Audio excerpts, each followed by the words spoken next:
boating expert is speaking out tonight as police continue their search for 2 missing boaters in Old Saybrook. News 8's Tim Harfman has a story of what boaters need to know while they're on the water. Captain Pete Wheeler has spent 47 years on the waters along Connecticut's shoreline and says he sees boating accidents every year. I've seen boats sitting on top of the breakwater, high and dry, on my way out in the morning.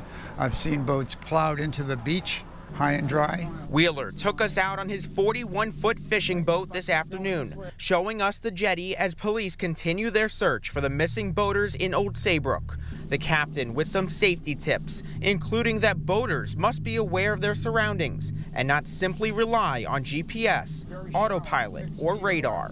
I'm always watching in front of me, from right in front of me to out, a couple hundred yards. The second thing I'm watching is my compass. He says especially at night, the water is dark and there may not be lights near jetties. Coming back at night can be very challenging, even to an experienced mariner. Captain Pete says it can be distracting for boaters heading back to the dock, because not only are they dealing with the lighthouse and lights on the buoys, but they're also dealing with the lights coming from local homes and local traffic going by.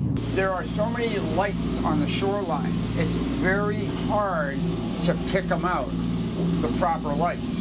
Regardless of day or night, Wheeler says speeding near the shoreline is never ideal. That's 10 miles an hour. Can you imagine what 30 miles an hour is like? Not only that, or 50 miles an hour. Wheeler says if a boat crashes, the damage will have more impact. You can't stop these boats on a dime. You pull back on the throttle, you can't just put it in reverse and try to back up. It doesn't happen. He adds drivers should start slowing down at least a quarter mile away from their destination. The slower you go, the better off your chances when you get close to your destination. In Old Saybrook, Tim Harfman, News 8.